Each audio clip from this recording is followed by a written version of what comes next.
Olá! Nádia do Futuro aqui. Eu tava editando o nosso vídeo e ele acabou ficando grande demais, então eu dividi em duas partes. A primeira eu já postei, que é mais uma parte técnica sobre redenção, o que é redenção, quais são os arcos que existem.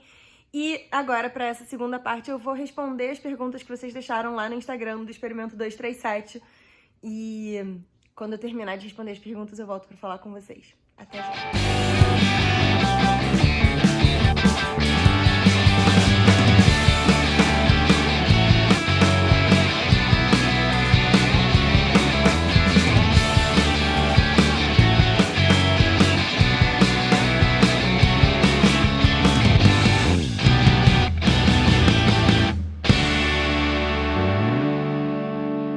E aí agora entrando na sessão de respostas rápidas às perguntas que eu recebi lá no Instagram, eu tô aqui com o iPad porque eu preciso colar porque eu não consegui decorar todas as perguntas. A primeira pergunta que eu recebi foi uma das perguntas mais difíceis, inclusive, que é a pergunta da Renata, sobre como nivelar o mal que a pessoa fez e o bem que ela vem fazendo. E isso vai depender muito de qual é o tipo de personagem com que a gente está lidando. Então, sei lá, um bully na escola, o arco de redenção dele vai envolver coisas muito mais simples do que talvez um super vilão com capacidade para destruir planetas, etc, etc. Então, esse equilíbrio vai depender muito. Eu gosto muito quando os arcos de redenção lidam com um conceito de simetria. Então, sei lá, no caso do Kylo Ren, coisas que eu gostaria de ver o Ben Solo já redimido fazendo. Reconstruindo o governo que ele em alguma medida ajudou a derrubar. Reconstruindo enfim, estruturando uma nova ordem Jedi.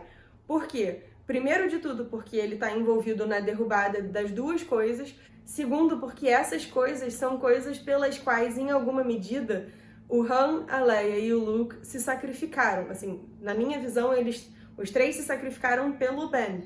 Mas muito da vida do Ben e muito do tormento do Ben veio da relação da família dele com essas duas coisas. Então, vê-lo reconstruir a Ordem Jedi ou uma nova Ordem Jedi, reconstruir o governo galáctico, envolveria um grau de simetria entre o mal que ele fez e o bem, né? E as coisas que fizeram ele cair para o lado negro e o bem. Então, assim, eu acho que seria uma solução bastante satisfatória. A segunda pergunta, na verdade, eu juntei duas perguntas, foram perguntas do Bruno Mancini e da Maíra Queiroz, sobre se arcos de redenção deveriam existir e se vale a pena criar.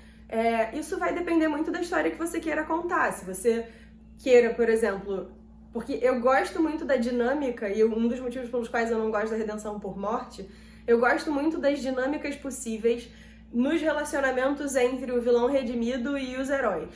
Porque, claro, pra gente é muito fácil perdoar o Anakin e dizer, tadinho, ele se redimiu. Mas pensa, por exemplo, se a Leia tivesse tido que lidar com o Anakin, a Leia que foi pessoalmente torturada por ele e tal. Ela teria motivos pra confiar nele? E pensa também, o Finn e o Poe, que foram, em alguma medida, pessoalmente afetados pelo Kylo Ren, pela Primeira Ordem, tendo que lidar com ele. Será que eles confiariam de primeira, né, nesse Ben Solo redimido só porque a Rey confia? Eu, por exemplo, tenho o headcanon de que, tirando a Rey, a primeira pessoa a talvez se aproximar do Ben seria a Rose, porque a Rose é um amorzinho. Mas, assim, eu gosto de pensar nessas dinâmicas da confiança, do restabelecimento da confiança, se é que isso é possível. Game of Thrones, por exemplo, tem vários arcos de redenção interessantes, tipo o Tyrion Lannister, o Jaime Lannister, o Theon Greyjoy, e eu mal posso esperar pra ver o que o George Martin vai fazer com esses personagens, porque a gente sabe que a HBO meio que deu uma cagalhofada neles, porque eu acho que a dinâmica deles redimidos pode ser muito interessante.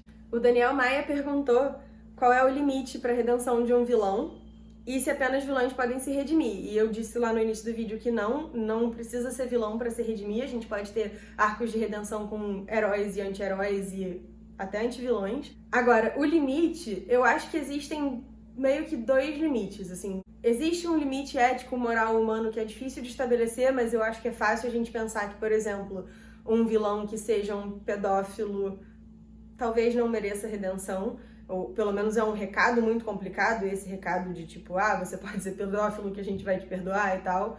Então, eu acho que existem alguns temas e alguns tipos de vilania que são tabu mesmo e que tem que ter muito cuidado se você quiser trabalhar, porque a repercussão pode ser muito ruim, muito complicada, não de as críticas e tal, mas assim, repercussão em termos de construção de sociedade mesmo, a gente pode ter um problema. E tem o limite daquilo que é aceitável dentro da narrativa. Então, por exemplo, o Kylo Ren. Claro que é difícil pensar na redenção de um personagem que esteve potencialmente envolvido na morte de milhares de pessoas. Mas a gente está falando de um conto de fantasia, então esses limites são um pouco mais flexíveis do que os limites da vida real, né? E eu acho assim, no caso, por exemplo, do Kylo Ren, se a Leia foi capaz de perdoar ele, né? A gente precisa... Você tá se sentindo pior do que a viúva, sabe?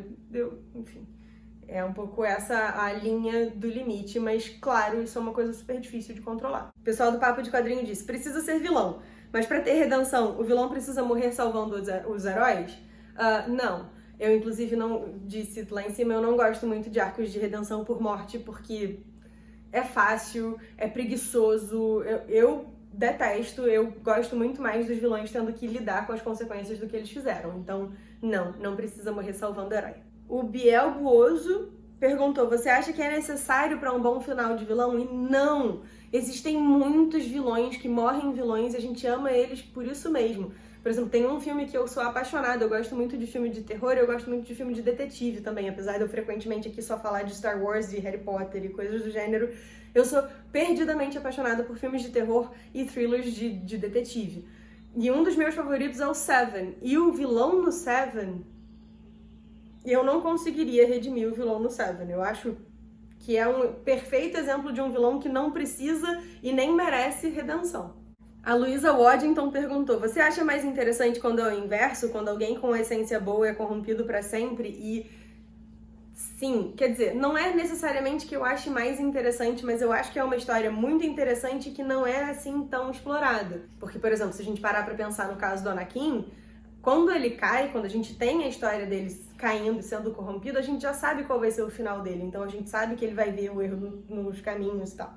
O erro nos caminhos é ótima tradução literal, porcaria. Então, assim, eu acho que a gente explora muito pouco isso. Acho que a Morgana tem um pouco esse arco explorado, mas overall é uma coisa que é muito pouco enfrentada e que eu acho que pode ser bastante interessante e pode ser devastadora, assim, de destruir o coração da pessoa. Então, por favor, pessoas que escrevam e que contem histórias, façam isso, derrubem os seus heróis, é irado. O Eric Peleias perguntou se o arco de redenção pode ser introduzido em qualquer ponto ou arco da história. E a Natália Ávila perguntou em que ponto a curva vira para ele se redimir. E embora a gente já tenha falado um pouquinho sobre isso, eu queria só reforçar. Eu realmente acho que arcos de redenção, para serem satisfatórios, a gente precisa participar, a gente precisa enxergar o arco acontecendo. E é particularmente satisfatório quando o personagem, a gente faz um híbrido entre o arco do ciclo destrutivo e o arco da redenção. Então, se você criar um personagem que começa o processo de redenção e que ele vai falhando ao longo de toda a história até que ele finalmente se redime e sobrevive redimido, assim, pra mim, 10 de 10, a melhor história possível que você possa contar em termos de redenção. Um dos motivos pelos quais eu torcia pro Ben Solo se redimir e sobreviver era esse, porque ele falha na redenção no primeiro, ele falha na redenção no segundo e aí no terceiro ele finalmente consegue. Então, pra mim, esse é o melhor arco que você pode criar pra um vilão. Essas eram as perguntas que eu tinha lá do Instagram.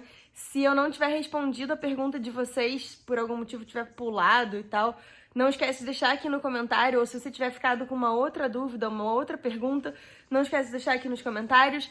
Eu queria saber se esse é um formato que interessa a vocês, esse formato meio Q&A, assim, né, de perguntas e respostas, porque isso pode virar uma coisa recorrente aqui no experimento, se vocês tiverem curtido. Não esqueça de se inscrever no canal, de curtir o vídeo, de apertar o sininho para receber as notificações, e até a próxima, que a força esteja com vocês, sempre.